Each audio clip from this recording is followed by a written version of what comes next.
I want to talk about the mark of the beast, I'm going to need you to clear everything, every preconceived idea, whether you have thought of it or you have heard it, because I'm sure I'm not the only one who has heard it.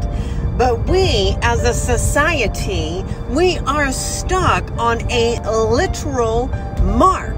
We do not understand Bible typology.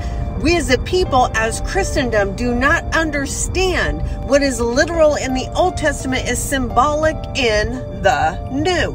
Those who will receive a mark in their forehead and in their hand, it will be based on the mind, our thoughts, our hands, our intent. Can you identify from the Word of God who the beast is? In 10 exact proof points, we can identify the beast because, as you know, it is the mark of the beast. So let's go over it. Proof 1, Proof 2, Proof 3, Proof 4, Proof 5. And you see, this proof 5, it solidifies time. If everyone is so focused on time prophecy, you can see that the beast came into power in 538, and they were wounded by the general Berthier in 1798, which is exactly 1,260 years. Wait, Miss Ashley, are you telling me that 1,260 years is the same as the 42 months? Yes, I am. Wait a minute, are you telling me that times in the dividing of time is the same as the 1,260 years? Oh, yes, I am. Not just me, it's the Bible. Point 6, point 7, point 8, point 9, and point 10. Which can be seen here. And you see, because it is the mark of the beast. So if we can identify the beast as the papacy, and what is their mark? Out of their own mouth, their mark of authority is Sunday worship, Sunday sacredness. And you can even see that fulfilling even in this COP27, which They changed the commandments way back during the Constantine era, which was pagan Rome. So if we know that is the mark, then why isn't it into effect? Well, you also have to know the timing.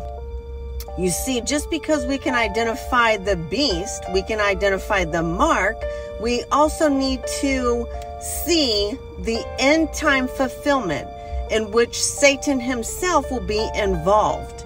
And that can be seen in the dragon. You see, there's a threefold union coming to the end of time. It's the dragon, the beast, and the false prophet, the three unclean spirits that come out of the mouth like frogs.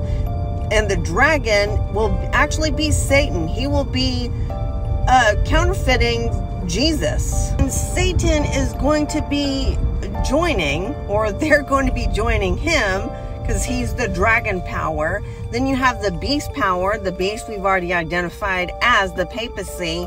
And what about the false prophet? You know, they can be seen in the United States, but also in particular in the apostate Protestants who never came out from the mother church, the papacy. And you will see why United States has their involvement in this is because they are going to enforce and unite church and state. That is the image of the beast. And then you can see the last fulfillment, which is the abomination, which will cause the desolation. And that is the standing in the holy place where it ought not, typology. And when you do the sanctuary symbol study, you know that the most holy place contains the Ark of the Covenant, which also contains the 10 Commandments. And it's interesting You know, these three unclean spirits, they speak the same language. Satan, when iniquity was found in him, iniquity is sin. What is sin? Sin is transgression of the law. He was cast out of heaven. He speaks that language of rebellion. The beast, you see the papacy changing the commandments. They speak the same language. The false prophets, you can also see them. You hear that echo that you do not have to keep the law because we're under grace.